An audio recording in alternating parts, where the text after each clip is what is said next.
Hello friends, मैं यशराज स्वागत करता हूं आप सभी का TSE the strugglers education YouTube channel पे for your struggle with your struggle. So दोस्तों, हमने आप लोगों के लिए यूट्यूब पर एक फ्री सेशन स्टार्ट किया है, एक फ्री बैच स्टार्ट करी है, जिसमें रेगुलर बेसिस के ऊपर आपके जो करंट अफेयर्स हैं उसके महत्व के मुद्दों के ऊपर हम डिटेल में डिस्कशन करते हैं, डिटेल में आपको वीडियो प्रोवाइड करते हैं। सो ऐसा ही एक इम्पोर्टेंट टॉपिक के साथ आज मैं आप लोगों के समक्ष हाजिर हुआ हूँ। तो चलिए शुरू करते हैं आज का हमारा इम्पोर्टेंट सेशन।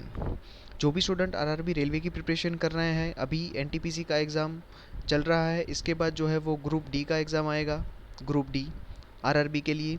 इसके अलावा staff selection commission, banking and insurance, आपका state PSC, UPSC, police exam, defence exam, आपके जितने भी स्टेट या सेंट्रल के गवर्नमेंट के एग्ज़ाम होते हैं उन सभी की प्रिपरेशन कर रहे हैं स्टूडेंट के लिए ये सेशन बेहद ही महत्वपूर्ण है, क्योंकि करंट अफेयर आपका एक ऐसा सब्जेक्ट है जो सारी एग्ज़ाम में कॉमनली पूछा जाता है। ठीक है, चलिए आज का हमारा जो डिस्कशन का टॉपिक है वो इम्पोर्टेंट डेज ऑफ अक्टूबर हम जो है वो कवर करने वाले हैं। इससे पहले हमने जो है वो जैन मंथ कवर किया हुआ है, दिसंबर मंथ कवर किया है और नवंबर, ये 3 मंथ के जो इम्पोर्टेंट डेज़ है वो हमने ऑलरेडी कवर कर चुके हैं। और आज जो हम जो है वो अक्टूबर महीने के इम्पोर्टेंट डेज़ कवर करने वाले हैं। चलिए शुरू करें। सबसे पहले फर्स्ट अक्टूबर से स्टार्ट करते हैं। सबसे पहला दिन है international day of older person, वृद्ध व्यक्तियों के लिए इंटरनेशनल दिन जो है 1 अक्टूबर को मनाया जाता है। 2020 की थीम क्या थी? Pandemics, do they change how we address age and ageing. ठीक है, दूसरा दिन मनाया जाता है 1 अक्टूबर को वर्ल्ड पोस्ट कार्ड डे।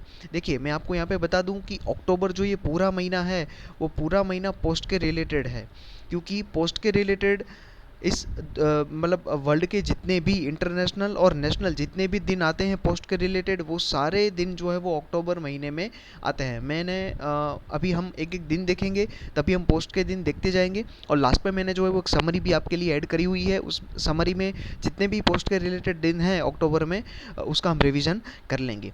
ठीक है, चलिए सबसे पहला दिन पोस्ट का जो है वो देखते हैं कि वर्ल्ड पोस्ट कार्ड डे, ठीक है, जो 1 अक्टूबर को मनाया जाता है। इसके अलावा बात करें तो वर्ल्ड पोस्ट डे जो है वो 9 अक्टूबर को मनाया जाता है। क्यों? क्योंकि 9 अक्टूबर 1874 में जो है वो universal postal union, UPU, universal postal union, इसके बारे में हम आगे डिस्कशन करने वाले हैं, इसका एस्टेब्लिशमेंट हुआ था बर्न, स्विट्ज़रलैंड में। ठीक है, इसके अलावा हमारा नेशनल पोस्टल डे यानी राष्ट्रीय पोस्ट दिवस, नेशनल पोस्ट डे कब मनाया जाता है? 10 अक्टूबर को मनाया जाता है। याद रखिएगा, कंफ्यूजिंग पॉइंट है वर्ल्ड पोस्ट डे और नेशनल पोस्ट डे। सबसे पहले वर्ल्ड पोस्ट डे आएगा 9 अक्टूबर, और उसके बाद आएगा हमारा नेशनल पोस्ट डे 10 अक्टूबर, और 1 अक्टूबर को तो वर्ल्ड पोस्ट कार्ड डे है ही। इसके अलावा 1 अक्टूबर को और एक दिन मनाया जाता है इंटरनेशनल कॉफ़ी डे। 2020 की थीम क्या थी? Coffee is next generation. ठीक है, 2 अक्टूबर की बात करें तो हमें पता है कि हमारे जो महात्मा गांधी जी थे उनकी बर्थ एनिवर्सरी हम मनाते हैं 2 अक्टूबर को, क्योंकि 2 अक्टूबर 1869 को उनका हमारे महात्मा गांधी जी का जो है पोरबंदर, गुजरात वाले एरिया में उनका जन्म हुआ था।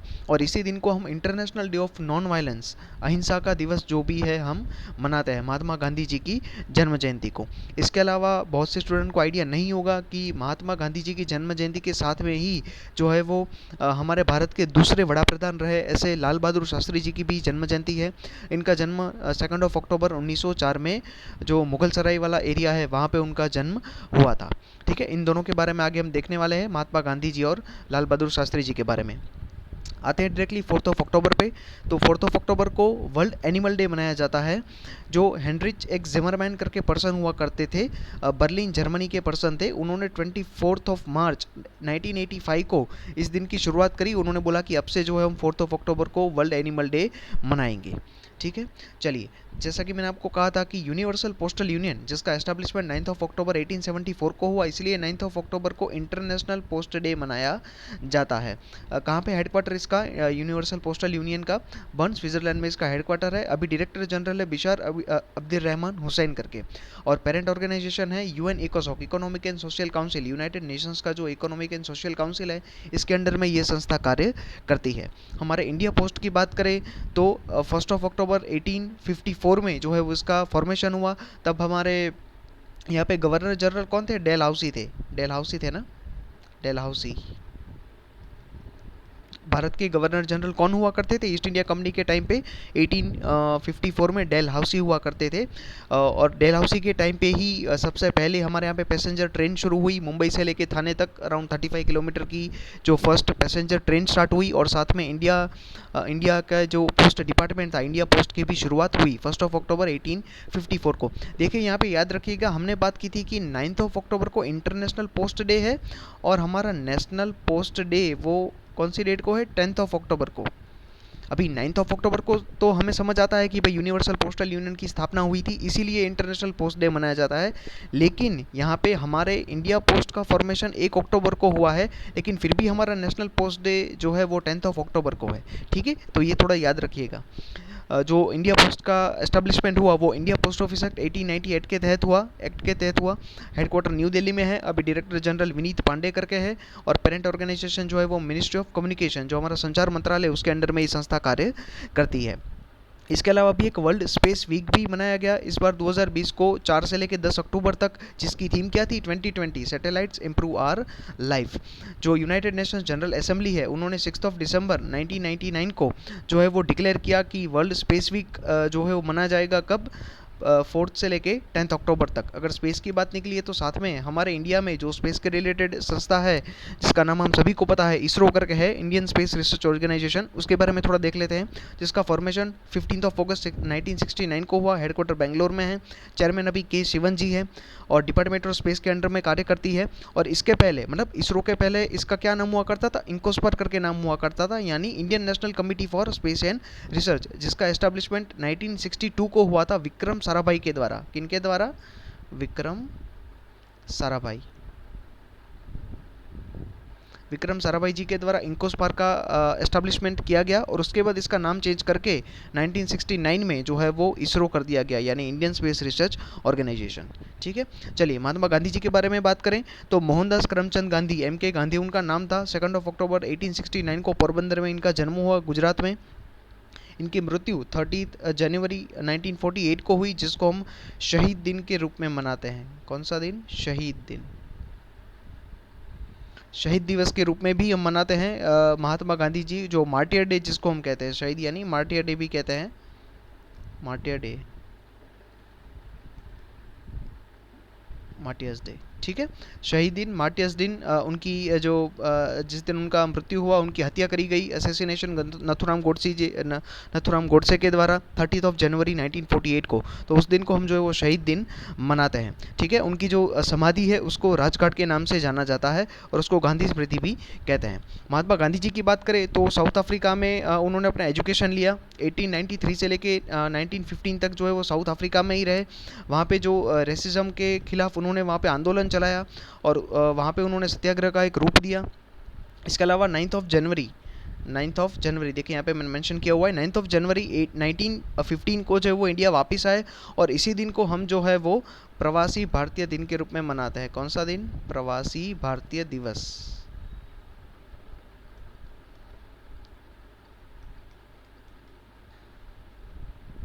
प्रवासी भारतीय दिवस और NRI डे। 9 जनवरी को जो है हम प्रवासी भारतीय दिवस मनाते हैं, क्योंकि हमारे जो महात्मा गांधी जी थे वो साउथ अफ्रीका से भारत वापस लौटे थे। भारत में उन्होंने कुछ जो सत्याग्रह किए, आंदोलन किए, मूवमेंट चलाई, उनके बारे में देख लेते हैं। आपको ईयर पूछे जाते हैं कि कौन सी मूवमेंट कौन से ईयर को हुई थी। तो सबसे पहले उन्होंने चंपारण मूवमेंट करी बिहार में 1916 में, खेड़ा मूवमेंट करी 1917 में गुजरात में, अहमदाबाद कॉटन मिल वर्कर्स की जो है वो हड़ताल थी, वहाँ पे उन्होंने मूवमेंट चलाई 1918 में। यहाँ पे सबसे पहले उन्होंने भूख हड़ताल का जो एक शस्त्र था उनका सबसे पहले प्रयोग किया था, भूख हड़ताल। भूख हड़ताल की सबसे पहले शुरुआत जो है वो महात्मा गांधी जी ने ये वाले जो 1918 वाले cotton mill, Ahmedabad cotton mill workers का जो मूवमेंट था वहाँ पे उन्होंने सबसे पहले इस भूख हड़ताल का जो है वो यूज़ करा था। 1919 में रॉलेट एक्ट के अगेंस्ट में जो है वो सत्याग्रह चलाया। 1920 से लेकर 22 तक नॉन कॉपरेशन मूवमेंट जो खिलाफत की मदद से महात्मा गांधी जी के द्वारा चलाया गया। इसके बाद जो हमें पता है कि 1922 में चौरी चौरा कांड हुआ था, गोरखपुर में चौरी चौरा कांड हुआ था और इसी के तहत महात्मा गांधी जी ने जो है नॉन कॉपरेशन मूवमेंट को वापस ले लिया था। 1930 में सॉल्ट मार्च उन्होंने करी गुजरात में, दांडी में। 1931 में सिविल डिसोबीडियंस मूवमेंट चलाई, और 1942 में सबसे लास्ट में क्विट इंडिया मूवमेंट जो है वो हिंद छोड़ो चळवळ, हिंद छोड़ो मूवमेंट जो है उन्होंने चलाई। गांधी जी के द्वारा कुछ बुक्स लिखी गई, Hind Swaraj, my experiment with truth जो उनकी ऑटोबायोग्राफी थी। इसके अलावा देखिए मैंने आपको बताया था कि 30 जनवरी को शहीद दिवस और मार्टियर्स डे मनाया जाता है, क्योंकि महात्मा गांधी जी का एसेसिनेशन, उनकी मृत्यु 30 जनवरी को हुई थी। इसके अलावा और एक दिन जो है वो मार्टियर्स डे के रूप में हम मनाते हैं, शहीद दिवस और सर्वोदय दिवस के रूप में मनाते हैं, वो है 23 मार्च। क्यों 23 मार्च? क्योंकि इसी दिन जो है वो हमारे फ्रीडम फाइटर्स 3 लोग, जो भगत सिंह, सुखदेव और राजगुरु थे, इन तीनों को जो है वो लाहौर में फांसी दी गई थी 23 मार्च 1931 को। तो इनकी मृत्यु के दिन को भी हम जो है वो शहीद दिवस और सर्वोदय दिवस के रूप में मनाते हैं। ठीक है, तो ये याद रखिएगा। लाल बहादुर शास्त्री जी की बात करें तो उनका जन्म भी 2 अक्टूबर 1904 को हुआ, मुगल सराय में, जो अभी उत्तर प्रदेश का एक पार्ट है। 11 जनवरी 1966 में उनकी डेथ होती है। उज़्बेकिस्तान की जो कैपिटल है ताशकंद, वहाँ पे उनकी डेथ होती है। हुआ क्या था कि 1965 में हमें पता है इंडिया और पाकिस्तान का युद्ध हुआ था। ठीक है, इंडिया पाकिस्तान वॉर हुई थी, उसमें इंडिया जीता था, पाकिस्तान हार गया था। तो इसके बाद में जो है वो पाकिस्तान के साथ एक जो है वो साइन होने वाला था, एक एग्रीमेंट साइन होने वाला था, और ये एग्रीमेंट कहाँ पे? ताशकंद में साइन होने वाला था। ये एग्रीमेंट ताशकंद में साइन हुआ कब? 10 जनवरी को, यानी कि शास्त्री जी की मृत्यु के जस्ट एक दिन पहले 10 जनवरी को लाल बहादुर शास्त्री जी और पाकिस्तान के अयूब खान, देखिए मैंने यहाँ पे मेंशन भी किया हुआ है अयूब खान, यहाँ पे मोहम्मद अयूब खान प्रेसिडेंट थे पाकिस्तान के। तो उन दोनों के बीच में जो है वो एग्रीमेंट साइन हुआ 10 जनवरी को, और दूसरे ही दिन हमें न्यूज़ मिलती है कि लाल बहादुर शास्त्री जी की हार्ट अटैक से जो मृत्यु हुई है। सो आज तक हमारे इतिहास में ऐसे 2 लोग हैं जिनकी मृत्यु अभी भी जो है वो कंट्रोवर्सी का एक टॉपिक है। एक है लाल बहादुर शास्त्री जी और दूसरे हमारे सुभाष चंद्र बोस।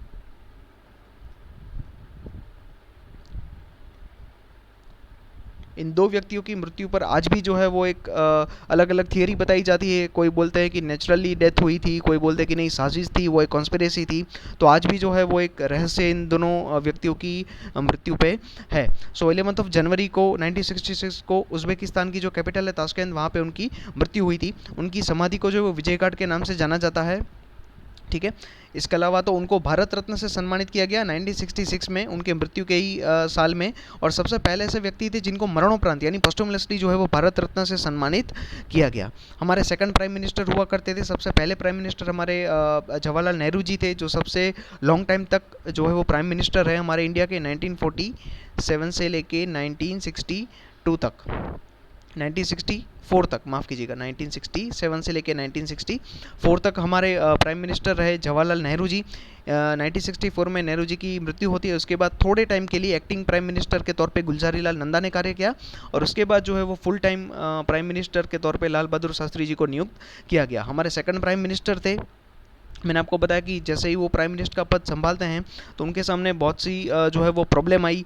एक तो 1962 में हमने ऑलरेडी चाइना के साथ युद्ध किया था जिसमें इंडिया की हार हुई थी, तो वो एक इकोनॉमिक लॉस से हम ऑलरेडी बाहर आ रहे थे।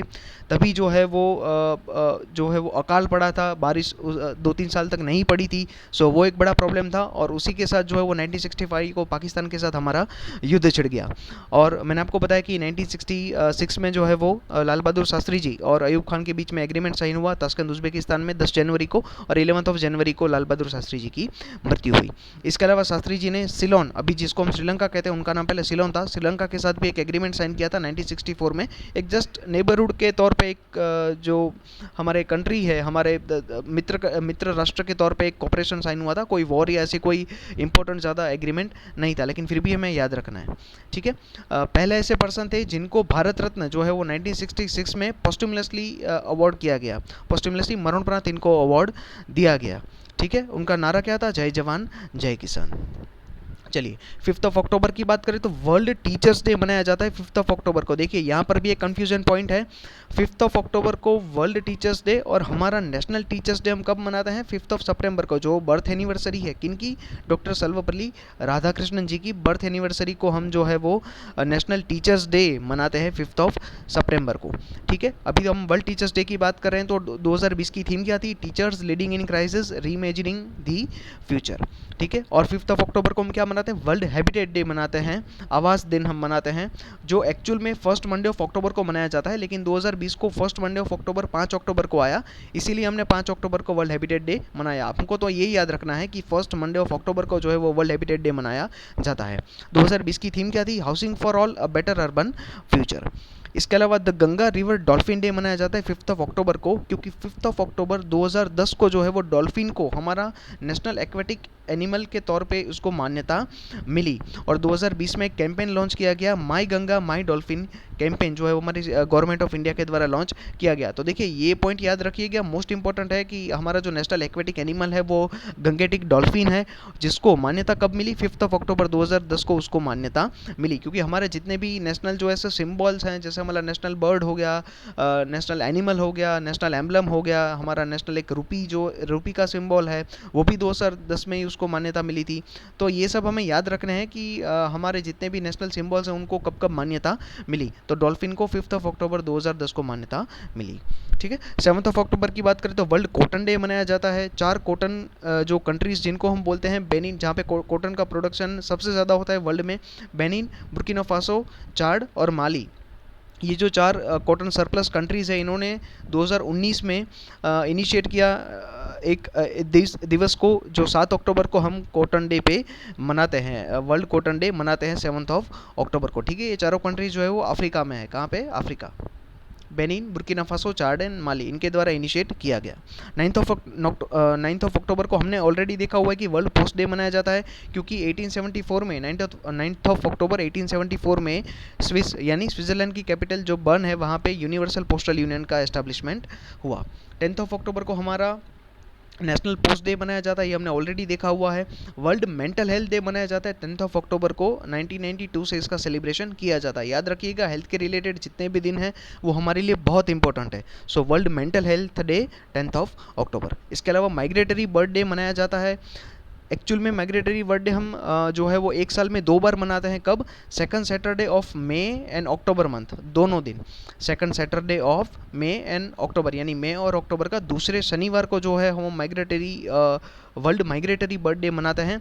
और अक्टूबर में जो है वो सेकंड सैटरडे 10 अक्टूबर का आया था, इसीलिए 2020 को 2 दिन मनाए गए, second Saturday of May and October, यानी 9 मई और 10 अक्टूबर को। 2020 की थीम क्या थी? Birds connect our world. ये माइग्रेटरी बर्ड क्या होता है कि ये बर्ड जो जनरली है किसी भी प्लेस में, यानी कि हमारे देश में ऐसी कुछ जगह पे है, ऐसी कुछ प्लेसेस है, कंजर्वेशन साइट्स हैं, जहाँ पे ये जो दूसरे देश के जो बर्ड्स हैं वो यहाँ पे आते हैं, कुछ टाइम के लिए रहते हैं, 3-4 महीने तक, जब तक उनको सही लगे तब तक वो यहाँ पे रहते हैं, और बाद में जो है वो अपने देश में वापस चले जाते हैं। तो ऐसे बर्ड को माइग्रेटरी बर्ड्स कहते हैं, जो परमानेंटली हमारे यहाँ पे नहीं रहते, जो दूसरे कंट्रीज से यहाँ पे ट्रैवल करते हैं, कुछ महीनों के लिए यहाँ पे रहते हैं और वो जो है वापस चले जाते हैं। तो ऐसे बर्ड्स को माइग्रेटरी बर्ड्स कहते हैं। ठीक है, 11 अक्टूबर की बात करें तो international day of the girl child मनाया जाता है।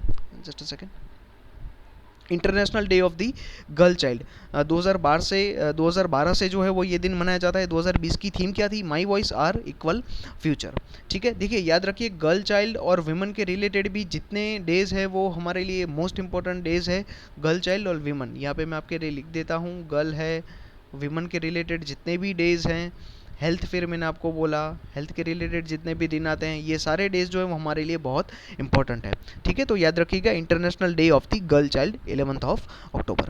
12 अक्टूबर की बात करें तो वर्ल्ड आर्थराइटिस डे मनाया जाता है। आर्थराइटिस यानी जिसको हम क्या बोलते हैं? संधिवा बोलते हैं। इसका मतलब क्या होता है कि हमारी जो दादी होती है या हमारी नानी जी होते हैं, तो उनको पता है कि पैरों में प्रॉब्लम हो जाती है, जो ये घुटने की प्रॉब्लम हो जाती है, उनको चलने में प्रॉब्लम होती है, तो बोलते हैं कि पैरों में प्रॉब्लम है, अब तो हमारी एज हो गई, होगी, तो वो जो पैरों की प्रॉब्लम है उसी को जो है वो आर्थराइटिस कहा जाता है। जो हमारा जॉइंट है जो हमारा यहाँ पे घुटने के पास, तो वहाँ पे जो है वो उसका वियरिंग हो जाता है, जिसकी वजह से वियर एंड टीयर की वजह से जो है वो आर्थराइटिस हो जाता है और चलने में जो है वो प्रॉब्लम होती है। ठीक है, इसके अलावा नेशनल पोस्ट वीक, देखिए तीसरा दिन आया यहाँ पे। सबसे पहले हमने कौन सा देखा था, world postcard day. Post card day 1 अक्टूबर। इसके अलावा इंटरनेशनल पोस्ट डे 9 अक्टूबर, हमारा नेशनल पोस्ट डे 10 अक्टूबर, और यहाँ पे है नेशनल पोस्ट वीक जो 9 से लेके 15 अक्टूबर को मनाया जाता है। लास्ट में हम समरी देखेंगे इस सभी की। ठीक है, 13 अक्टूबर की बात करें तो United Nations international day for disaster reduction, disaster reduction के लिए दिन मनाया जाता है। 2020 की थीम क्या थी, डिजास्टर रिस्क गवर्नेंस करके। देखिए और एक यहाँ पे पोस्ट के रिलेटेड दिन आ गया है 13 अक्टूबर को, जो नेशनल फिलाटेली डे। फिलाटेली क्या है कि जो पोस्टेज स्टैंप होते हैं और पोस्टल के रिलेटेड जो भी स्टडीज़ होते हैं, जो भी हिस्ट्री होती है उसकी स्टडीज़ होती है, तो उस स्टडीज़ को जो है वो फिलाटेली कहा जाता है। ठीक है, देखिए अब तक हमने क्या क्या देखा। 1 अक्टूबर को नेशनल पोस्ट कार्ड डे, 9 अक्टूबर को इंटरनेशनल पोस्ट डे, 10 अक्टूबर को नेशनल पोस्ट डे। देखिए यहाँ पे मैं लिख देता हूँ, post card day, international post day, यहाँ पे नेशनल पोस्ट डे, फिर 9 से 15 तक क्या, नेशनल पोस्टल वीक हमने मनाया, और यहाँ पे है अभी 13 अक्टूबर क्या है, फिलाटेली डे। ठीक है, फिलाटेली यानी जो पोस्ट के रिलेटेड जो भी स्टडीज़ होती है उसको हम फिलाटेली डे कहते हैं।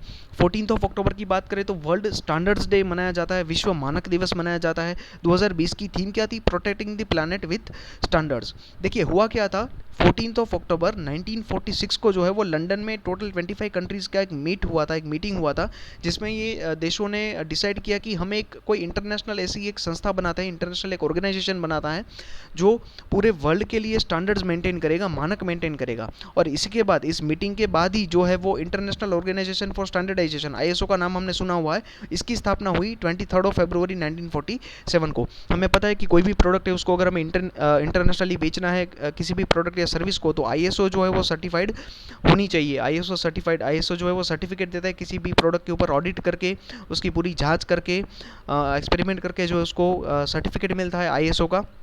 सो यही जो संस्था है वो इंटरनेशनल लेवल पे स्टैंडर्ड्स मेंटेन करती है। ठीक है, तो इसका जो मीटिंग हुआ था वो 1946 में हुआ था, तभी डिसाइड हुआ था कि हम ISO करके जो है वो संस्था बनाएंगे, और बाद में 1947 में इसका एस्टेब्लिशमेंट हुआ। इसके बारे में आगे देखेंगे ISO के बारे में।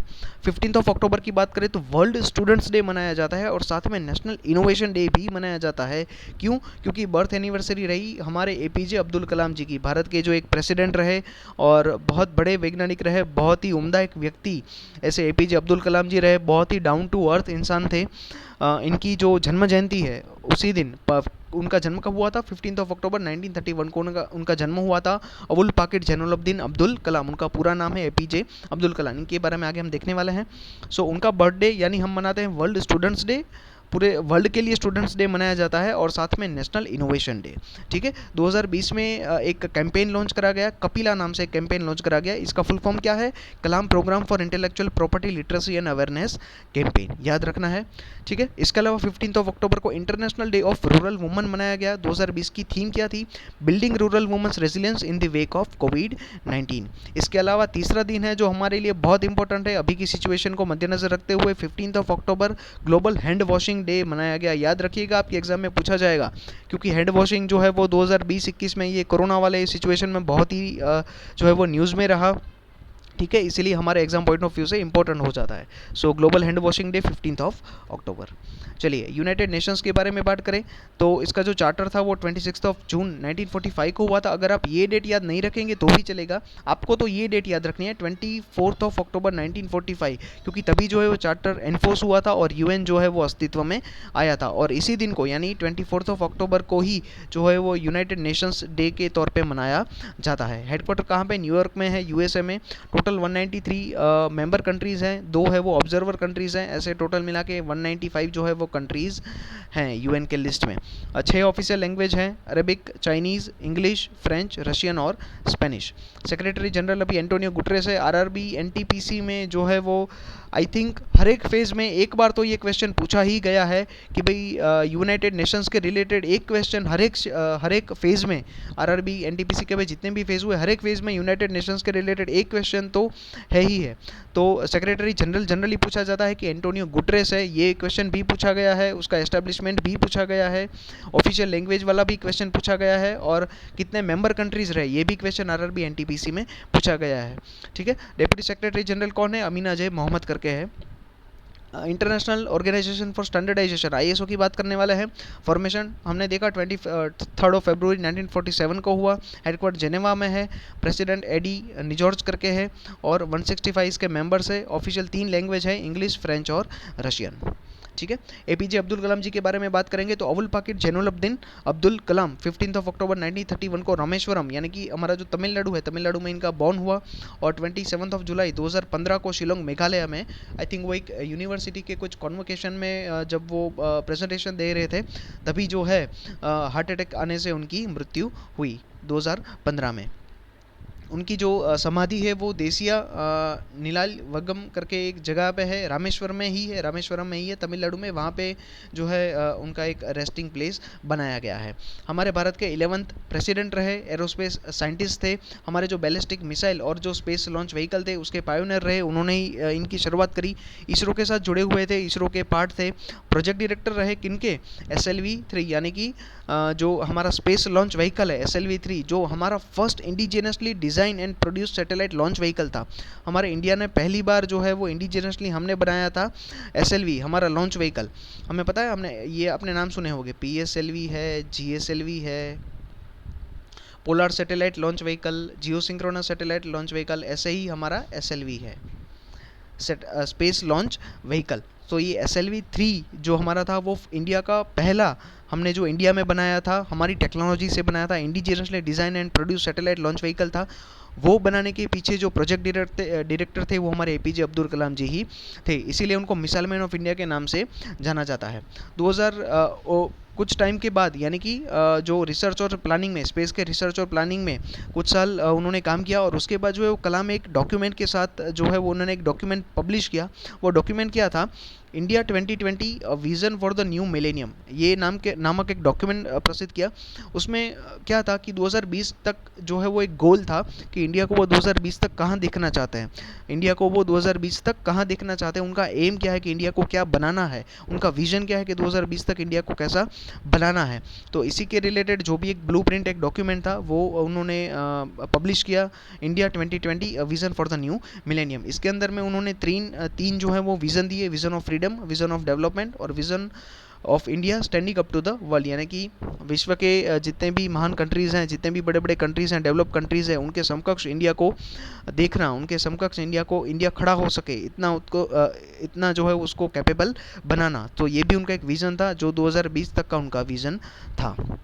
ठीक है, इसके अलावा 1998 में जो पोखरण द्वितीय जो हमारा न्यूक्लियर एक्सपेरिमेंट हुआ था, पोखरण 2, जिसका नाम क्या था? ऑपरेशन ऑपरेशन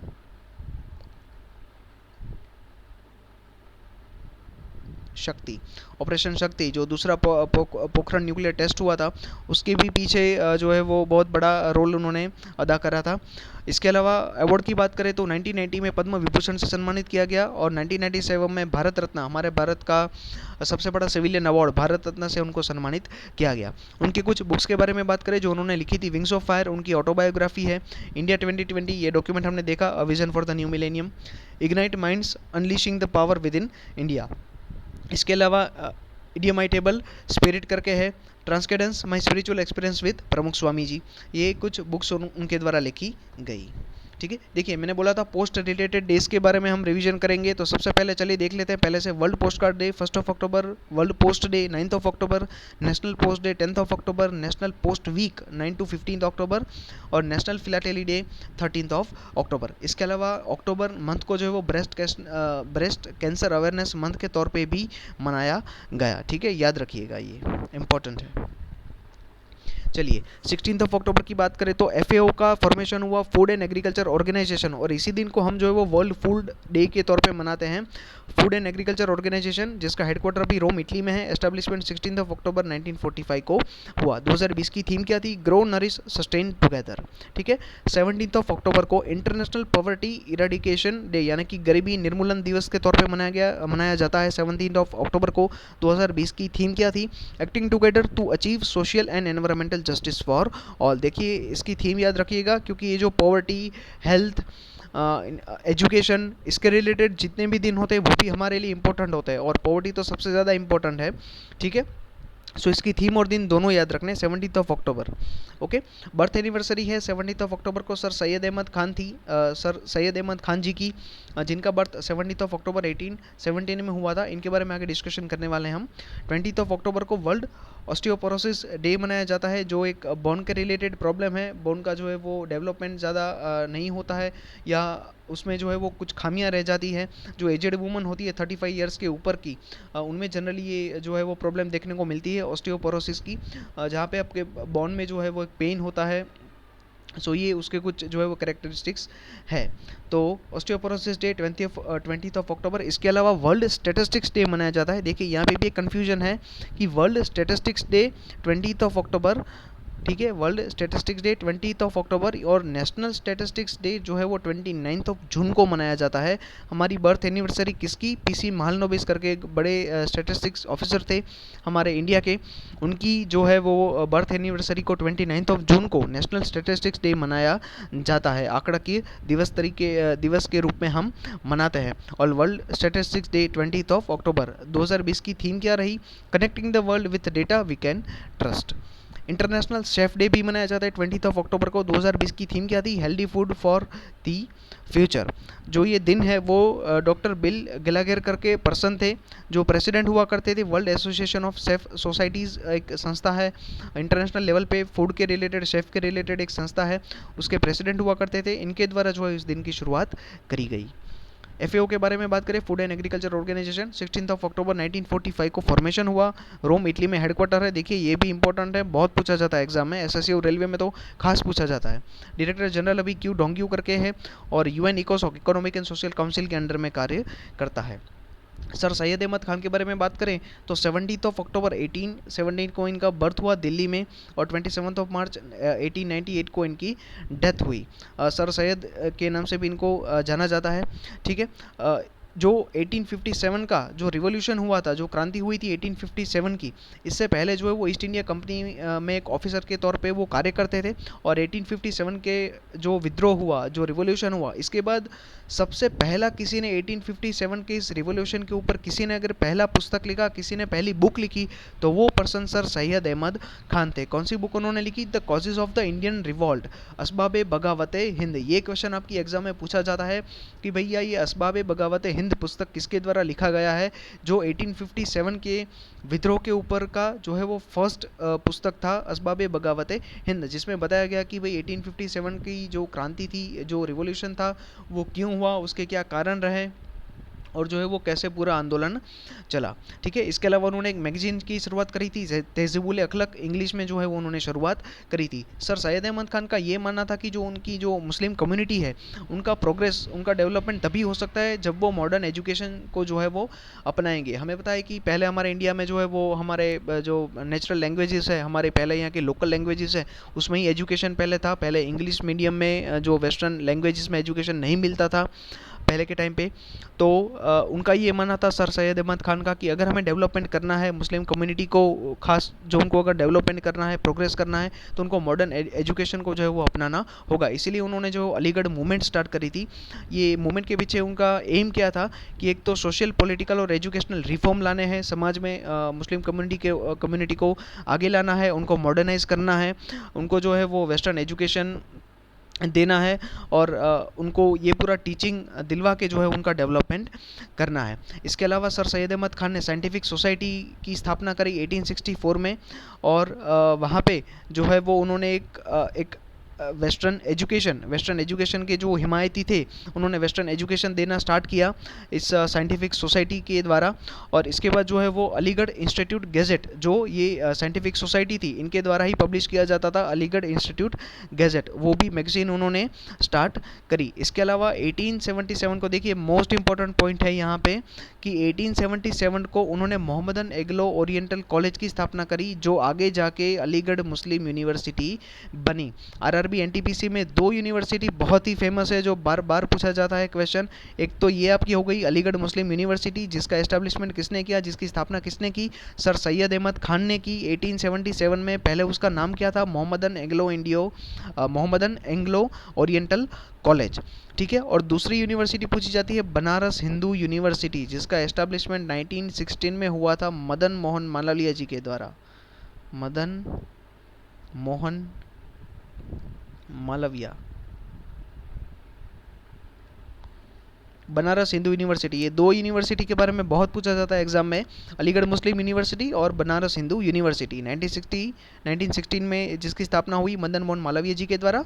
और अलीगढ़ मुस्लिम यूनिवर्सिटी कब हुई, 1877 में हुई, Mohammedan Anglo Indian oriental college के नाम से, ठीक है, सर सैयद अहमद खान के द्वारा करी गई। इसके अलावा जो अलीगढ़ मूवमेंट उन्होंने स्टार्ट करी थी, वो मुस्लिम रिवाइवल के लिए बहुत ही इंपॉर्टेंट थी, और उन्होंने सबको जो है कॉमन लैंग्वेज उर्दू प्रदान करी। 21 अक्टूबर की बात करें तो पुलिस कमेमोरेशन डे मनाया जाता है, क्यों, क्योंकि 1959 को जो है वो सीआरपीएफ हमारी इंडिया चाइना की बॉर्डर पे तैनात था, सीआरपीएफ की team, central reserve police force. देखिए एक मैं आपको बात बता दूं कि अगर अभी आपको कुछ आइडिया होगा तो इंडिया चाइना की जो बॉर्डर है, इंडिया चाइना की बॉर्डर पे अभी हमारी आईटीबीपी की टीम कार्यरत है, इंडो तिबेटियन बॉर्डर पुलिस जिसको हम कहते हैं आईटीबीपी। ये आईटीबीपी का फॉर्मेशन एक्चुअली में जो है वो 1963 में हुआ था, जब इंडिया चाइना वॉर हुआ 1962 में, तो उसके बाद जो है वो आईटीबीपी का फॉर्मेशन हुआ। सो तब से लेके अब तक जो है वो आईटीबीपी इंडिया चाइना की बॉर्डर पे संभालती है, सारा कार्य देखती है। लेकिन इससे पहले, ये युद्ध से पहले यानी कि 1959 में जब आईटीबीपी नहीं थी, तब जो है वो सीआरपीएफ इंडिया चाइना बॉर्डर पे रहा करती थी, जब उसके जवान वहाँ पे तैनात थे। तो 21 अक्टूबर 1959 को क्या हुआ कि जब हमारे कुछ सैनिक वहाँ पे पेट्रोलिंग के लिए गए चाइना बॉर्डर पे, तो वहाँ पे अचानक से जो है वो चाइनीज़ की ओर से एक जो है वो अटैक कर दिया गया हमारे सोल्जर्स के ऊपर, और उसमें अराउंड हमारे जो 20 to 25 सोल्जर्स थे उनकी डेथ हो गई। तो इसीलिए इसी दिन को जो है हम पुलिस कमेमोरेशन डे के तौर पर मनाते हैं। तो सीआरपीएफ के जवानों के ऊपर जो हमला करा गया था, जो एक अटैक करा गया था चाइनीज़ के द्वारा, अक्साई चीन रीजन था हमारा, जम्मू कश्मीर लद्दाख वाला अक्साई चीन वाला जो रीजन था, वहाँ पे पेट्रोलिंग के दौरान चाइनीज़ के द्वारा जो है वो अटैक कराया गया। सो इसी दिन को जो है वो पुलिस कमेमोरेशन डे के तौर पे मनाया जाता है। इसके अलावा 21 अक्टूबर को वर्ल्ड आयोडीन डेफिशिएंसी डे भी मनाया जाता है। आयोडीन डेफिशिएंसी से कौन सा जो है वो डिजीज़ होता है, गोइटर नाम से जो डिजीज़ होता है, जो हमारे थ्रोट का जो एक गले का जो है वो डिजीज़ होता है, ठीक है। 22 अक्टूबर की बात करें तो इंटरनेशनल स्टटरिंग अवेयरनेस डे, जब बोलने में हिचकिचाहट होती है, राइट, ये पहले से किसी को बाय बर्थ ये प्रॉब्लम होती है कि बोलते टाइम जो है वो बार बार वो रुक जाते हैं, रुकना पड़ता है उनको, नहीं बोल पाते हैं। सो ये प्रॉब्लम को क्या कहा जाता है, स्टटरिंग कहा जाता है। So international stuttering awareness day जो है वो 22 अक्टूबर को मनाया जाता है। 2020 की थीम क्या रही, journey of world resilience and bouncing back. इसके अलावा 22 अक्टूबर को black day for Jammu Kashmir भी मनाया जाता है, क्योंकि 1947 को पाकिस्तान के द्वारा 22 अक्टूबर 1947 को पाकिस्तान के द्वारा जम्मू कश्मीर के ऊपर अटैक किया गया था। हमें पता है कि जो जब हमारा इंडिपेंडेंस हुआ 15 अगस्त 1947 को हमारा देश आज़ाद हुआ, ठीक है, हमें इंडिपेंडेंस मिली। सो इंडिपेंडेंस एक्ट जो था, इंडिया इंडिपेंडेंस एक्ट 1947 था, इसके तहत ही हमें जो है वो इंडिपेंडेंस मिली थी। सो इसमें क्या लिखा हुआ था कि पहले तो हमारे यहाँ पे क्या था, एक ब्रिटिश राज था, और ब्रिटिश के अंदर में हमारे एरिया आते थे, और इसके अलावा हमारे यहाँ पे कुछ प्रिंसली स्टेट भी थे, अलग से जो राजा थे उनके स्टेट भी हुआ करते थे। तो इंडिया इंडिपेंडेंस एक्ट में ऐसा लिखा हुआ था कि जो ये प्रिंसली स्टेट है, देखिए ब्रिटिश के अंडर का जो भी एरिया है वो तो डायरेक्टली इंडियन गवर्नमेंट के अंडर में आ जाएगा। जैसे ही एक्ट लागू होता है 15 अगस्त 1947 को, तो ब्रिटिश के अंडर में जितने भी एरियाज़ हैं वो सारे ऑटोमेटिकली गवर्नमेंट ऑफ इंडिया के अंडर में आ जाएंगे। लेकिन जो ये प्रिंसली स्टेट है उनको वहाँ पे छूट दी गई कि उनको अगर पाकिस्तान में ज्वाइन होना है तो वो पाकिस्तान में ज्वाइन हो, इंडिया में ज्वाइन होना है तो इंडिया के साथ ज्वाइन हो, और अगर किसी के साथ ज्वाइन नहीं होना है तो अपने तरीके से वो इंडिपेंडेंट रह सकते हैं। सो टोटल 565 ऐसे प्रिंसली स्टेट थे जिनको इंडिया के साथ जोड़ने का काम हमें पता है कि सरदार वल्लभ भाई पटेल जी ने किया था, इसकी वजह से हम उनको बिस्मार्क ऑफ इंडिया के नाम से भी जाने जाते हैं। साथ में वीपी मेनन करके भी एक पर्सन थे, वीपी मेनन, इनका नाम शायद आपने नहीं सुना होगा, सरदार पटेल का नाम हमने सुना है, लेकिन इनके भी साथ में एक पर्सन थे वीपी मेनन। इन दोनों ने मिलकर जो है वो टोटल 565 प्रिंसली स्टेट को इंडिया में जोड़ा, और आज अभी जो हमारा इंडिया है वो इन दोनों लोगों की बदौलत ही है, वरना तो कुछ अलग ही होता मतलब। ठीक है, तो ऐसे 565 जो प्रिंसली स्टेट थे वो तो इंडिया में जुड़ गए, लेकिन 3 का हमेशा प्रॉब्लम रहा, 3 का थोड़ा प्रॉब्लम रहा। वो कौन कौन से थे? जूनागढ़, जो भी गुजरात का पार्ट है, जो ऑलरेडी हो चुका है, मतलब इंडिया का ही पार्ट हो गया था 1948 में, जूनागढ़, जम्मू कश्मीर और हैदराबाद, ये 3 थे। इन्होंने बोला कि भैया हम तो जो है वो स्वतंत्र रहेंगे, हमें ना ही पाकिस्तान में जुड़ना है ना ही भारत में जुड़ना है। वैसे जूनागढ़ ने तो बोल दिया था कि हम पाकिस्तान में जुड़ने वाले हैं, लेकिन फिर वहाँ पे जनमत संग्रह कराया गया, और जो है वो क्योंकि वहाँ के लोग जो थे वो इंडिया के साथ जुड़ना चाहते थे, लेकिन वहाँ का जो गवर्नर था, जो किंग ऐसा बोल रहा था कि वहाँ का राजा ऐसा बोल रहा था कि हमें जो है वो पाकिस्तान के साथ जुड़ना है, क्योंकि उसके जो राजा के अंडर में जो गवर्नर थे वो मुस्लिम लीग के थे। मुस्लिम लीग ने वहाँ पे उनको अपॉइंटमेंट किया था, और उसी के कहने पे जो किंग ने बोला कि भाई हमें पाकिस्तान के साथ ज्वाइन होना है, लेकिन उसकी पब्लिक को जो वो इंडिया के साथ ज्वाइन होना था, इसीलिए वहाँ पे जनमत संग्रह कराया गया, और जो है वो जूनागढ़ इंडिया का पार्ट हो गया। हैदराबाद में ऑपरेशन पोलो किया, हमें पता है ऑपरेशन पोलो। हैदराबाद के निज़ाम को भी जो है वो जस्ट अ सेकेंड, हैदराबाद के जो निज़ाम थे उनको भी जो है वो इंडिपेंडेंट रहना था। फिर हमारी आर्मी के द्वारा ऑपरेशन पोलो किया गया, और हैदराबाद को जो है वो भारत में जोड़ लिया गया। और जम्मू कश्मीर का इश्यू जो है वो हमें पता है कि अभी तक चला आ रहा था, जो अभी 2019 में ही हमने जो आर्टिकल 370 को जो है वो रिपील कर दिया, पूरा आर्टिकल 370 हटा दिया, यानी कि हम हमारे इंडिया का जो कॉन्स्टिट्यूशन है, हमारे भारत का संविधान है, वो जो कम्प्लीटली जो है वो जम्मू कश्मीर के ऊपर लागू हो जाएगा, और जम्मू कश्मीर जो है वो कम्प्लीटली हमारे इंडिया का पार्ट ऑलरेडी है। सो हुआ क्या था कि जम्मू कश्मीर के जब किंग हुआ करते थे हरी सिंह 1947 में इंडिपेंडेंस के टाइम पे, सो हरी सिंह ने बोला कि हम तो ना भाई पाकिस्तान में ज्वाइन होंगे ना भाई इंडिया में ज्वाइन होंगे। ठीक है, तो जैसे ही ये अनाउंसमेंट किया तो 15 अगस्त 1947 को इंडिया को इंडिपेंडेंस मिली, और इसके बाद तुरंत जो है वो पाकिस्तान ने 22 अक्टूबर 1947 को अटैक कर दिया जम्मू कश्मीर के ऊपर, उसको छीनने के लिए। तो फिर हरी सिंह ने इंडिया की हेल्प मांगी, और बोला कि भाई मैं जो इंस्ट्रूमेंट ऑफ एसोसिएशन है, यानी कि इंडिया के साथ मर्जर होने के लिए जो एग्रीमेंट है वो साइन करने के लिए रेडी हूँ, आप हमें जो है वो इंडिया में जोड़ लीजिए, लेकिन ये जो पाकिस्तानी आर्मी ने ये पाकिस्तानी आर्मी ने अटैक किया हुआ है, उनको जो है वो पीछे हटाइए और जम्मू कश्मीर की जो है रक्षा कीजिए। तो हरी सिंह ने जो है वो इंस्ट्रूमेंट ऑफ एक्सेशन जिसको बोलते हैं, इंस्ट्रूमेंट ऑफ एक्सेशन, विलय पत्र जिनको कहा जाता है, उस पर साइन किया, और वो इंडिया का पार्ट बना। और फिर जो है वो 22 अक्टूबर को इंडियन आर्मी भेजी गई न्यू दिल्ली से, और एयरफोर्स भी भेजी गई, और जो है वो पाकिस्तानी आर्मी का जो है वहाँ से सफाया किया गया। ठीक है, सो इसी दिन को जब पाकिस्तानी आर्मी ने 1947 को 22 अक्टूबर 1947 को जब जम्मू कश्मीर पे अटैक किया था, सो उसी दिन को जो है वो black day for Jammu Kashmir के तौर पे मनाया जाता है। चलिए नेक्स्ट बात करें 23 अक्टूबर की, तो वर्ल्ड स्नो लेपर्ड डे मनाया जाता है। इसके अलावा इंटरनेशनल मोल डे मनाया जाता है। एवोगेड्रो नंबर हमें पता है राइट, 6.022 इंटू 10⁻23, ये जो नंबर है ये हमें पता है। सो यही एवोगेड्रो नंबर है, और इसी के जो एक साइंटिस्ट हुआ करते थे एवोगेड्रो नाम से, उन्हीं के नाम पे ये नंबर का नाम रखा गया है, एवोगेड्रो नंबर इसको कहा जाता है। मोल यानी क्या है कि एक मापन है, जैसे हम बोलते हैं ना 1 किलोमीटर है, 1 मीटर है, just a second, 1 kilometre, 1 metre, 1 litre, ऐसे हम बोलते हैं राइट। तो ऐसे ही एक मापन का एक प्रोसेस है। 1 मोल यानी क्या हो सकता है कि 1 मोल के अंदर कितने मॉलिक्यूल हैं, या फिर कितने अणु या परमाणु हम जिसको बोलते हैं अणु बोलते हैं। सो 1 मोल के अंदर कितने अणु होते हैं यानी कितने मॉलिक्यूल होते हैं, तो 6.022 इंटू 10⁻23 इतने जो है वो एक मापन की एक प्रोसेस है, एक पद्धति है। ठीक है, सो इंटरनेशनल मोल डे मनाया जाता है 23 अक्टूबर को सुबह 6.02, यानी मतलब ये नंबर के ऊपर से ही ये टाइम लिया गया है, 6:02 से सुबह से लेके शाम को 6:02 तक जो है वो इस दिन को मनाया जाता है।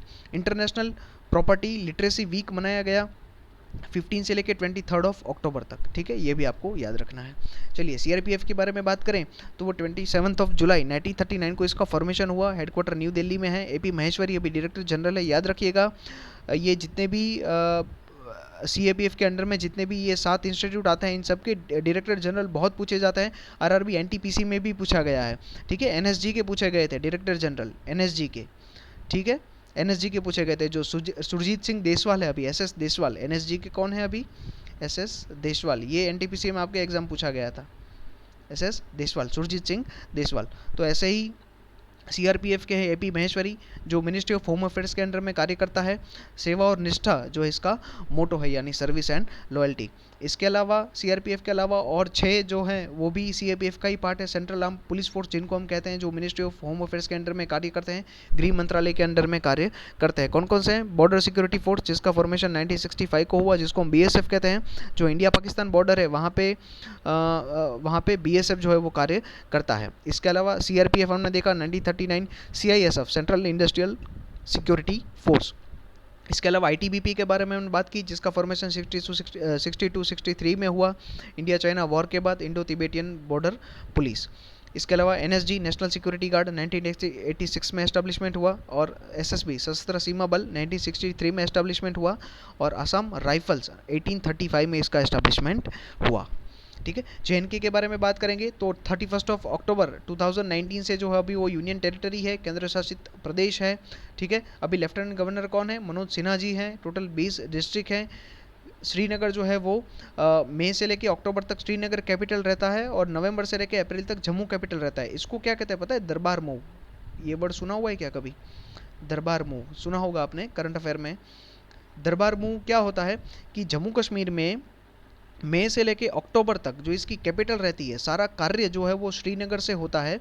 और जैसे ही नवंबर मंथ आता है, सो जितने भी जो एग्जीक्यूटिव, लेजिस्लेटिव और जितनी भी बॉडीज़ हैं वो सारी मूव कर जाती है श्रीनगर से लेके जम्मू में। सारी जो है वो कार्य अभी जम्मू से होने लगता है। कब तक? नवंबर से लेके अप्रैल तक। और कैपिटल जो है वो जम्मू बन जाता है, और इसी मूव को जो है वो दरबार मूव कहा जाता है। लोकसभा की 5 सीटें हैं, राज्यसभा की 4 सीटें हैं, और लेजिस्लेटिव असेंबली की भी 114 सीटें हैं। अभी ऐसे कौन कौन सी यूनियन टेरिटरीज़ हैं जहाँ पे लेजिस्लेटिव असेंबली की सीट दी गई है, यानी राज्यसभा भी है और वहाँ पे लेजिस्लेटिव असेंबली भी है? कौन कौन सी है? दिल्ली, पुडुचेरी, और तीसरा है आपका जम्मू एंड कश्मीर। इसके अभी इलेक्शन नहीं हुए, ये दो तो ऑलरेडी कार्यरत है, लेकिन इसके अभी इलेक्शन नहीं हुए, इसलिए कार्यरत में अभी आप दिल्ली एंड पुडुचेरी 2 याद रखेंगे तो भी चलेगा। लेकिन आपके नॉलेज पॉइंट ऑफ व्यू से आपको पता तो होना चाहिए कि हाँ भाई जम्मू कश्मीर भी ऐसा है जहाँ पे ऐसा केंद्र शासित प्रदेश है जहाँ पे लेजिस्लेटिव असेंबली भी है, विधानमंडल भी है, विधायिका भी है, ठीक है।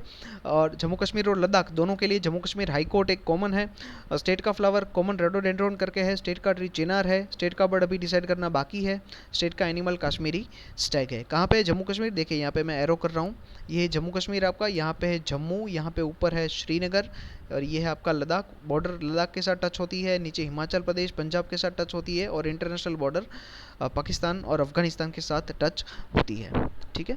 चलिए national park and wild life centuries की बात करें तो दचिगाम नेशनल पार्क इंपॉर्टेंट है, किश्तवाड़ नेशनल पार्क इंपॉर्टेंट है, सलीम अली नेशनल पार्क जिसको सिटी फॉरेस्ट नेशनल पार्क भी कहते हैं ये इंपॉर्टेंट है। देखिए याद रखिएगा, कन्फ्यूजन है Salim Ali wild life sanctuary और सलीम अली नेशनल पार्क, ये दो चीज़ें दोनों अलग हैं। Salim Ali wild life sanctuary अगर आपको पूछे तो वो गोवा में है, जिसको सिटी बर्ड सेंचुरी भी कहा जाता है। Salim Ali wild life sanctuary को सिटी बर्ड सेंचुरी भी कहा जाता है, जो गोवा में है। लेकिन सलीम अली नेशनल पार्क अगर आपको पूछे तो वो जम्मू कश्मीर में है। वो कहाँ पे है? जम्मू कश्मीर में है, जिसको सिटी फॉरेस्ट नेशनल पार्क कहा जाता है, ठीक है। तो ये चीज़ याद रखिएगा। इसके अलावा वाइल्ड लाइफ सेंचुरी की बात करें तो गुलबर्गा इंपॉर्टेंट है, यहाँ पे होकेरसर इंपॉर्टेंट है। इसके अलावा ये रामनगर ये इंपॉर्टेंट है, सुरिनसर मानसर इंपॉर्टेंट है, और लचीपोरा ये इंपॉर्टेंट है क्योंकि सुरिनसर मानसर यहाँ पे एक रामसर वेटलैंड साइड भी है, ठीक है। तो इतनी वाइल्ड लाइफ सेंचुरी याद रखनी है। फेयर्स एंड फेस्टिवल्स की बात करें तो बहु मेला इंपॉर्टेंट है, पूरमंडल मेला इंपॉर्टेंट है, जिरी मेला इंपॉर्टेंट है, Pahalgam festival, shikara most important, saffron festival भी मोस्ट इंपॉर्टेंट, और खीर भवानी मेला, ये 3 तो जो है वो मोस्ट इंपॉर्टेंट है, ठीक है। डांसेस की बात करें तो कूड़, धमाल, रॉफ इंपॉर्टेंट है, भंड पत्थर, बच्चा नगमा, हफीज़ा डांस इंपॉर्टेंट है, भंड जशन, बच्चा नगमा और विगी नाचुन, ठीक है। चलिए 24 अक्टूबर की बात करें तो यूनाइटेड नेशंस डे मनाया जाता है। 24 अक्टूबर 1945 के यूनाइटेड नेशंस का फॉर्मेशन हुआ था, आगे हमने देखा। ठीक है, 6 ऑफिशियल लैंग्वेज है, इनके बारे में आगे हम देखने वाले हैं।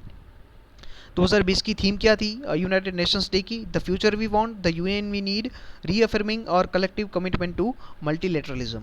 ठीक है, वर्ल्ड डेवलपमेंट इंफॉर्मेशन डे मनाया जाता है 24 अक्टूबर को। इसके अलावा वर्ल्ड पोलियो डे भी मनाया जाता है। हमें पता है छोटे बच्चों में ये पोलियो जनरली होता है, वायरस से होता है ये, और 2 टाइप की वैक्सीन अभी अवेलेबल है पोलियो के प्रिवेंशन के लिए, ओपीवी यानी ओरल पोलियो वैक्सीन और IPv injectable polio vaccine. India को जो है वो 2014 में ही WHO से पोलियो फ्री का स्टेटस मिल चुका है। छोटे बच्चों में जो बोन की प्रॉब्लम होती है, उनका डेवलपमेंट नहीं हो पाता है, जिसको हम पोलियो कहते हैं। 2020 की थीम क्या थी? A win against polio is a win for global health.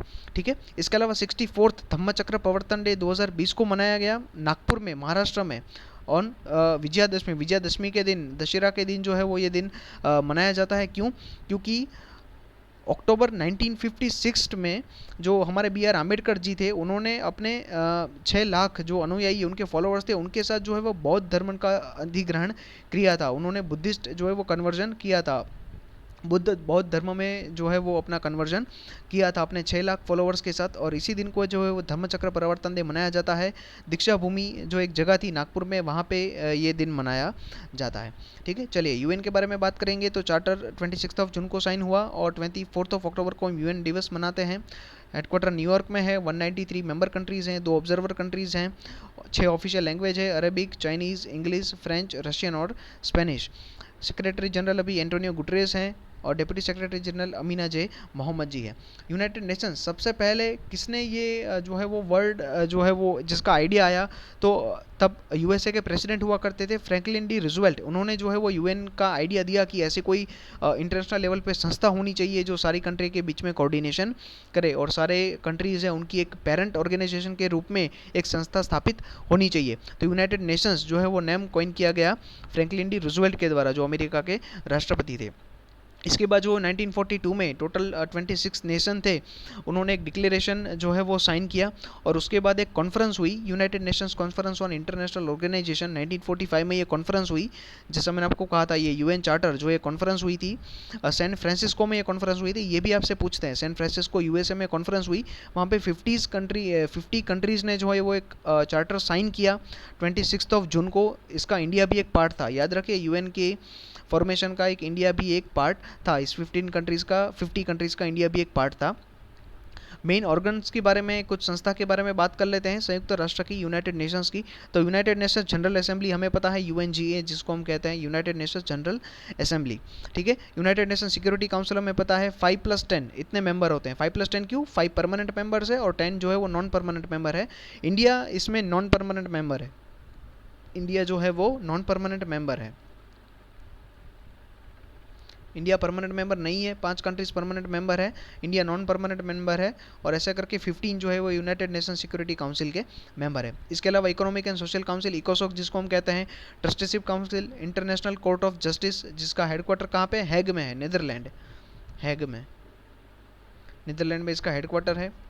हमारे जो प्रशांत भूषण जो है, जिनका केस अभी भी जो यहाँ पे इंटरनेशनल कोर्ट ऑफ जस्टिस में ही चल रहा है, ठीक है, जिसको कौन यहाँ से एडवोकेट कौन है उसके? हरीश साल्वे जी, जो कुलभूषण जाधव, माफ़ कीजिएगा प्रशांत भूषण नहीं, वो तो खुद एक एडवोकेट है। कुलभूषण जाधव का जो केस है वो इंटरनेशनल कोर्ट ऑफ जस्टिस में चल रहा है। इंडिया वर्सेस पाकिस्तान का जो केस है, कुलभूषण जाधव जी को जो अरेस्ट कर लिया गया था पाकिस्तान के द्वारा, ठीक है, इंडियन नेवी के आई थिंक वो एक ऑफिसर थे कुलभूषण जाधव जी, जिनको जो है वो पाकिस्तानी आर्मी ने अपने वहाँ पे रखा हुआ है। सो इनका जो केस है वो इंटरनेशनल कोर्ट ऑफ जस्टिस में अभी चल रहा है, जो यहाँ से हमारे हरीश साल्वे जी इनके केस को लड़ रहे हैं। ठीक है, इसके अलावा यूनाइटेड सेक्रेटरीट भी है। चलिए BR आम्बेडकर जी के बारे में बात करें तो भिवा रामजी सकपाल नाम से इनका जन्म हुआ। 14 अप्रैल 1891 को महू मध्य प्रदेश में इनका जन्म हुआ। 6 दिसंबर 1956 को इनका जो है वो देहांत हुआ, कहाँ पे? मुंबई में, जिसको महापरिनिर्वाण दिवस के तौर पे भी जाना जाता है। इनकी जो समाधि है वो चैत्य भूमि मुंबई में ही है। ठीक है, हमारे पहले लॉ एंड जस्टिस मिनिस्टर रहे 1947 से लेकर 1951 तक। इसके अलावा हमारी जो कॉन्स्टिट्यूशन असेंबली थी, उसमें जो ड्राफ्टिंग कमेटी थी, हमारे संविधान की ड्राफ्टिंग कमेटी जो प्रारूप कमेटी थी, उसके चेयरमैन भी रहे 47 से लेके 24 जनवरी 1950 तक। जो तीनों राउंड टेबल कॉन्फ्रेंस हुई थी लंदन में 1930 में, 31 में और 32 में, सो तीनों कॉन्फ्रेंस में उन्होंने पार्ट लिया। सेकंड कॉन्फ्रेंस में हमारे महात्मा गांधी जी ने पार्ट लिया था। और एकमात्र ऐसी कॉन्फ्रेंस थी जिसमें गांधी जी ने पार्ट लिया था, वो थी second round table conference London में 1931 में। ठीक है, इसके अलावा आर्टिकल 32 के बारे में बात करें तो हमारे जो फंडामेंटल राइट्स है, पार्ट 3 है हमारा, पार्ट थ्री में हमारे फंडामेंटल राइट्स के बारे में बोला हुआ है। उसी में आर्टिकल 32 है। 32 क्या कहता है कि किसी भी व्यक्ति या संस्था को अगर ऐसा लगता है कि उनके फंडामेंटल राइट्स को छीना गया है, उनके फंडामेंटल राइट्स के विरुद्ध जो है वो कार्य हो रहा है, उनके फंडामेंटल राइट्स उनको नहीं मिल रहे हैं, सो वो व्यक्ति जो है वो डायरेक्टली आर्टिकल 32 से डायरेक्टली जो है वो सुप्रीम कोर्ट में जा सकता है, ऐसा प्रावधान किया गया है। और अगर उसको हाई कोर्ट में जाना है तो कौन सा आर्टिकल है, आर्टिकल 226। आर्टिकल 226 के तहत हाई कोर्ट में और आर्टिकल 32 के तहत वो जो डायरेक्टली सुप्रीम कोर्ट में गुहार लगा सकता है। इसीलिए जो है वो बी आर अम्बेडकर ने कहा है कि आर्टिकल 32 जो है वो सोल ऑफ कॉन्स्टिट्यूशन यानी कि हमारे संविधान की आत्मा है and very heart of it है। ठीक है, इसके अलावा 1923 को उन्होंने बहिष्कृत हितकर्मी सभा आउटकास्ट वेलफेयर एसोसिएशन की स्थापना करी। 1936 में इंडिपेंडेंट लेबर पार्टी की स्थापना करी। 14 अक्टूबर 1956 में उन्होंने अपने 6 लाख प्लस फॉलोअर्स के साथ जो है वो बुद्धिज़्म को ग्रहण किया और उनकी लास्ट बुक भी बुद्धा पई उन्होंने लिखी कि बुद्धा एंड हिज धर्मा। 1919 में बी आर अम्बेडकर को जो है वो भारत रत्न से सम्मानित किया गया। 14 अप्रैल 1919 से लेके 14 अप्रैल 1991 तक जो है वो उनकी याद में ईयर ऑफ सोशल जस्टिस के रूप में मनाया गया। इसके अलावा धम्मचक्र परिवर्तन डे के बारे में हमने देखा। ठीक है, अपने 6 लाख प्लस फॉलोअर्स के साथ उन्होंने जो दीक्षा भूमि नागपुर में बौद्ध धर्म का अधिग्रहण किया। कुछ बुक्स उनके द्वारा लिखी गई और कुछ मैगजीन उनके द्वारा लिखे गए, पब्लिश करे गए। मूक नायक करके है, वीकली स्टार्ट करा गया 1920 में। जनता वीकली था 1930 में। द इनहेलिशन ऑफ कास्ट 1936 में। द अनटचेबल्स 1948 में। और बुद्धा और कार्ल मार्क्स 1956 में उन्होंने बुक लिखी। ठीक है, चलिए विजिलेंस अवेयरनेस वीक के बारे में बात करें तो 27 अक्टूबर से लेके 2 नवंबर तक ये दिन मनाया जाता है विजिलेंस अवेयरनेस वीक। अभी विजिलेंस की बात निकली है तो हम साथ में हमारे इंडिया में विजिलेंस कौन देखता है, पेरेंट ऑर्गेनाइजेशन कौन सी है, उसके बारे में बात करेंगे। हमारे यहाँ पे इंडिया में है सेंट्रल विजिलेंस कमीशन, सीवीसी नाम सुना है हमने। ठीक है, सीवीसी कोई भी गवर्नमेंट ऑर्गेनाइजेशन का कार्य या कोई भी गवर्नमेंट डिपार्टमेंट का कार्य कैसे होता है, वहाँ पे कोई करप्शन कोई करप्शन का केस तो नहीं है। जो भी कार्य हो रहा है, जो भी कोई भी परचेज हो रहा है, प्रोक्योरमेंट हो रहा है, कोई भी प्रोसेस हो रहा है, तो वो जो ट्रांसपेरेंसी के साथ होना चाहिए, पारदर्शिता के साथ होना चाहिए, सब कुछ ओपनली होना चाहिए ताकि जो है वहाँ पे करप्शन की गुंजाइश ना रहे। सो यही देखने का कार्य जो है वो सेंट्रल विजिलेंस कमीशन करता है, जिसका फॉर्मेशन 11 फरवरी 1964 को हुआ। एक संथानम करके कमिटी थी, संथानम कमेटी, इसके रिकमेंडेशन से ही सीवीसी की स्थापना करी गई। सेंट्रल विजिलेंस एक्ट 2003 में पारित किया गया और इसके साथ ही उनको जो है संविधानिक एक वैधानिक जो है वो स्टेटस दिया गया सीवीसी को, सेंट्रल विजिलेंस कमीशन को।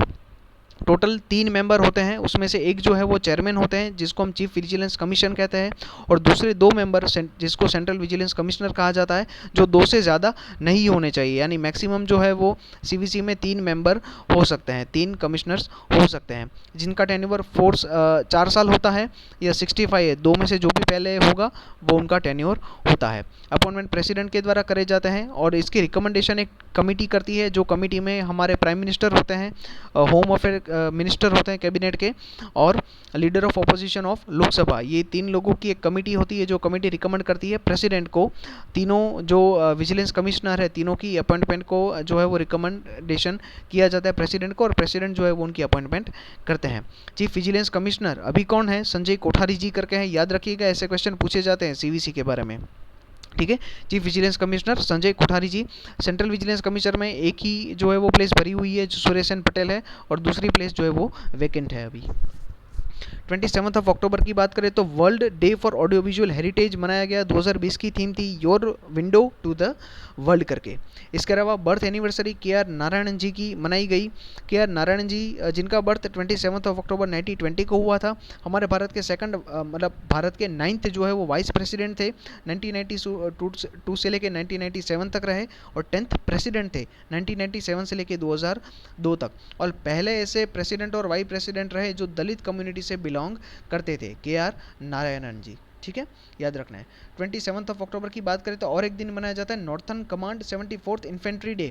मैंने बोला था कि 27 अक्टूबर 1947 को जो है वो पाकिस्तान ने जम्मू कश्मीर के ऊपर अटैक किया था और इसी को जो है वो काउंटर करने के लिए हमारी आर्मी ने, जो नॉर्थर्न कमांड था हमारी आर्मी का, उन्होंने एक ऑपरेशन लॉन्च किया था और वही ऑपरेशन के दिन को 27 अक्टूबर को जो है वो northern command 74th infantry day के तौर पे मनाया जाता है। 2020 में जो सेरेमनी हेल्ड करी गई वो उधमपुर जो ध्रुव शहीद स्मारक है वहाँ पे इस कार्यक्रम को जो है वो आयोजित किया गया। 28 अक्टूबर की बात करें तो इंटरनेशनल एनिमेशन डे मनाया जाता है। जो एक इंटरनेशनल एनिमेशन फिल्म एसोसिएशन करके एक संस्था है जिसको आसिफा कहते हैं, इसके बारे में हम आगे देखने वाले हैं। आसिफा करके एक संस्था है, इसके द्वारा जो ये आसिफा संस्था है यूनेस्को का एक पार्ट है और इसके द्वारा इस दिन को इनिशिएटिव किया गया, इंटरनेशनल एनिमेशन डे 28 अक्टूबर। देखिए यहाँ पे आसिफा के बारे में बात करें तो फुल फॉर्म क्या है, association international D film D animation करके, ये फ्रेंच में जो इनका फुल फॉर्म है। इंग्लिश की बात करें तो इंटरनेशनल एनिमेटेड फिल्म एसोसिएशन, यही इसका फुल फॉर्म होता है। फॉर्मेशन 1960 में हुआ, हेडक्वार्टर एनसी फ्रांस में है। फाउंडर नॉर्मन मैकलन करके पर्सन थे, खुद एक एनिमेटर पर्सन थे। एनिमेशन के रिलेटेड जो हमारे कार्टून होते हैं उसको हम एनिमेटेड कहते हैं, जो भी कार्टून्स आते हैं तो उसके ऊपर डॉक्यूमेंट्रीज भी, ऐसे एनिमेटेड फिल्म्स भी बनती है, एनिमेटेड डॉक्यूमेंट्रीज भी बनती है, शॉर्ट फिल्म्स भी बनती है। ठीक है, तो इसको फील्ड को कहा जाता है एनिमेशन फील्ड। सो एक एनिमेशन फील्ड से जुड़े हुए एक पर्सन थे नॉर्मन मैकलन, इनके द्वारा इस संस्था की स्थापना करी गई। और ये आसिफा करके जो संस्था है वो एनुअली एक अवार्ड भी देती है, एनुअल एनी अवार्ड करके, जो एनिमेशन के रिलेटेड जो भी कार्य होता है उसमें ये अवार्ड दिया जाता है। 29 अक्टूबर की बात करें तो इंटरनेशनल इंटरनेट डे मनाया जाता है। फर्स्ट इलेक्ट्रॉनिक मैसेज 1969 को एक कंप्यूटर से दूसरे कंप्यूटर पे भेजा गया। फर्स्ट इलेक्ट्रॉनिक मैसेज 29 अक्टूबर 1969 को जो है वो एक कंप्यूटर से दूसरे कंप्यूटर के ऊपर भेजा गया और इसी दिन को जो है वो हम इंटरनेशनल इंटरनेट डे के तौर पे मार्क करते हैं। वर्ल्ड सोराइसिस डे के तौर पे मनाया जाता है 29 अक्टूबर। 2020 की थीम क्या थी, इन्फॉर्म्ड करके थीम थी। सोराइसिस क्या है, एक स्किन डिजीज है। ठीक है, 30 अक्टूबर की बात करें तो बर्थ एनिवर्सरी है होमी जहांगीर भाभा की, father of Indian nuclear program जिनको कहा जाता है, इनके बारे में हम आगे डिस्कशन करने वाले हैं। 31 अक्टूबर बर्थ एनिवर्सरी है हमारी सरदार वल्लभ भाई पटेल जी की, जिसको हम नेशनल यूनिटी डे के तौर पे मनाते हैं। देखिए अगर आपको याद हो तो नवंबर मंथ में मैंने एक आपको दिन कहा था 19 नवंबर, 19 नवंबर जो बर्थ एनिवर्सरी थी किसकी, इंदिरा गांधी जी की।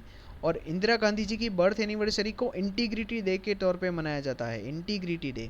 ठीक है, नेशनल इंटीग्रिटी डे और नेशनल यूनिटी डे, इन दोनों में कन्फ्यूजन होगा तो मैंने आपको कहा था कि आई से याद रख लेना, I for Indira, I for integrity. ठीक है, ऐसा याद रखना है। और national unity day Sardar Vallabh Bhai Patel की बर्थ एनिवर्सरी पे मनाया जाता है। 31 अक्टूबर 1875 को इनका बर्थ हुआ नडियाद में, गुजरात प्रोविंस में, और इस बार जो है वो 145th बर्थ एनिवर्सरी उनकी मनाई गई।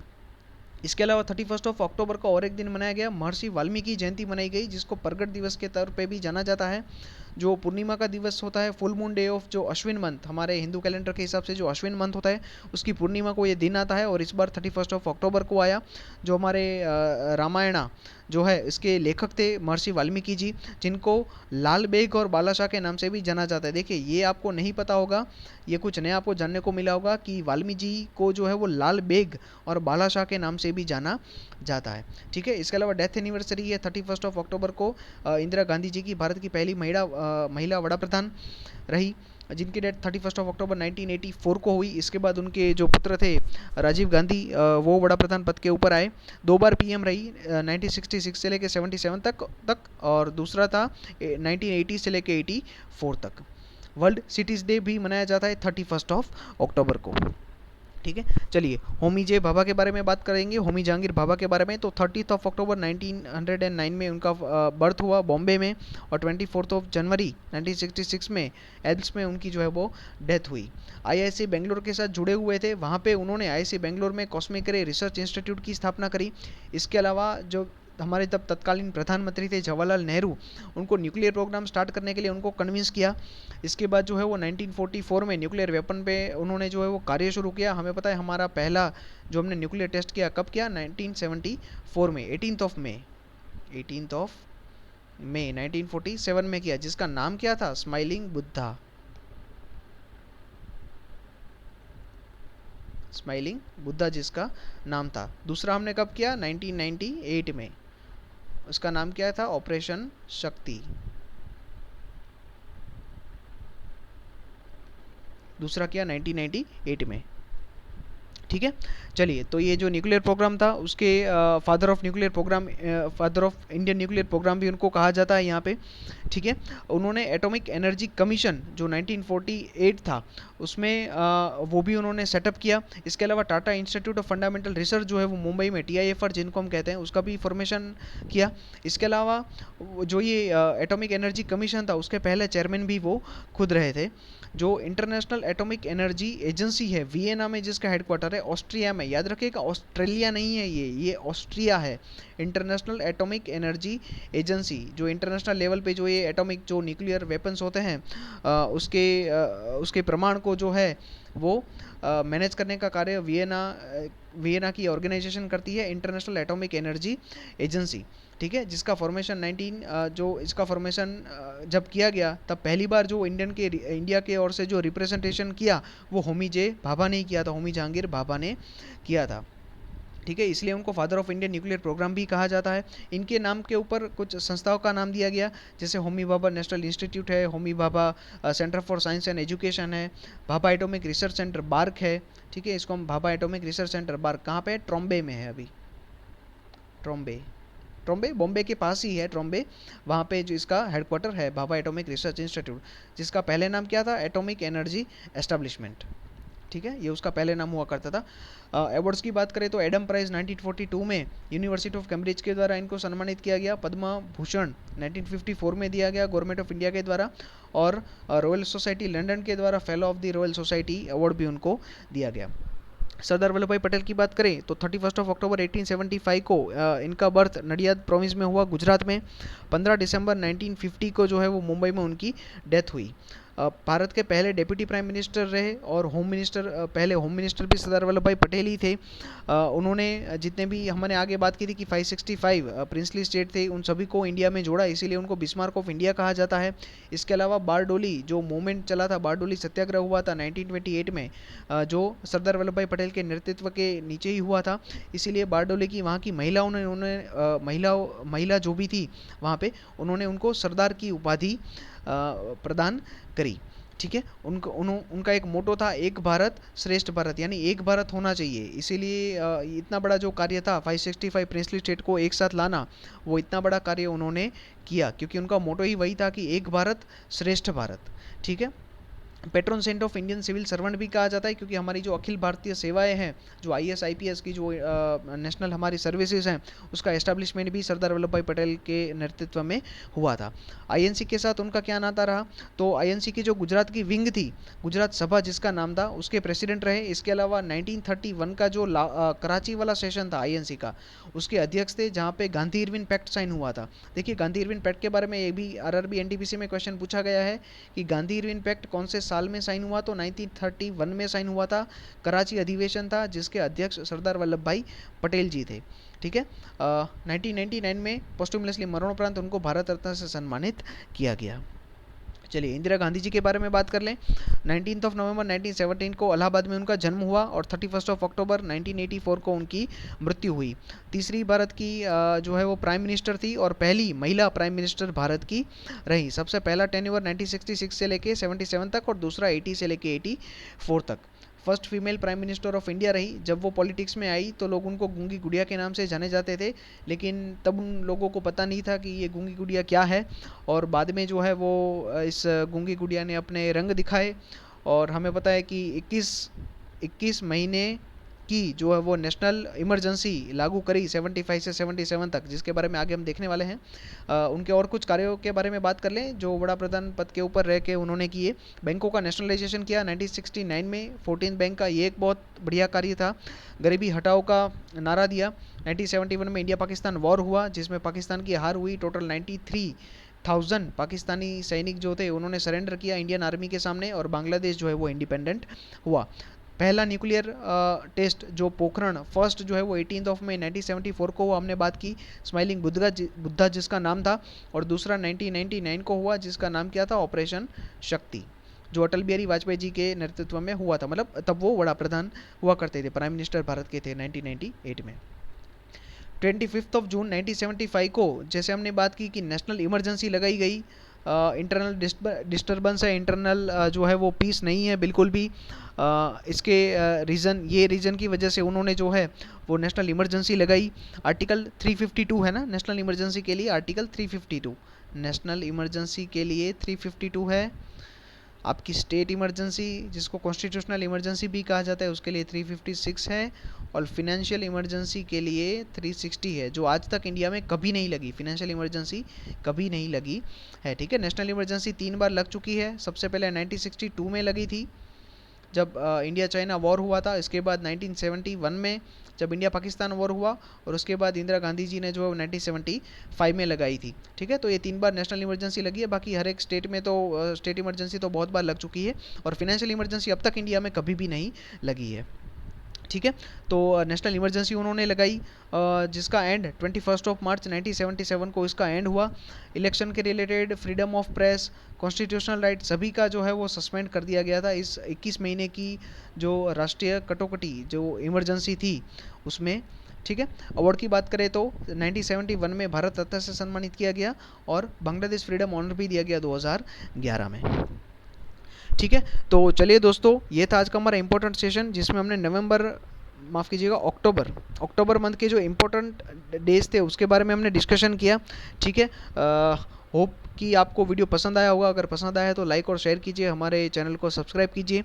इस वीडियो की पीडीएफ आपको जो है वो हमारे टेलीग्राम चैनल के ऊपर मिल जाएगी, जिसका डिस्क्रिप्शन मैंने इस वीडियो के जिसका लिंक मैंने हमारे इस वीडियो के डिस्क्रिप्शन में डाला हुआ है। वहाँ पे जाके आप हमारे टेलीग्राम चैनल ज्वाइन करके जो कोई भी हमारे वीडियोज़ हैं सारे वीडियोज़ की पीडीएफ वहाँ पे अवेलेबल है हमारे टेलीग्राम चैनल पे, तो वहाँ पे आप जाके पीडीएफ जो है वो डाउनलोड कर सकते हैं, ठीक है। इसके अलावा कोई भी आपको क्वेश्चन हो, कोई भी क्वेरी हो, कोई भी टॉपिक ना समझ आ रहा हो, कुछ भी ना समझ आ रहा हो, तो हमारे वीडियो में जो है वो कमेंट सेक्शन में डाल दीजिए कि सर ये पॉइंट जो समझ नहीं आ रहा है, इस पॉइंट को फिर से पढ़ाइए, तो हम आपके लिए जो है वो अलग से एक वीडियो बना देंगे जिसमें आपकी सारी क्वेरीज का सॉल्यूशन आपको मिल जाएगा, ठीक है।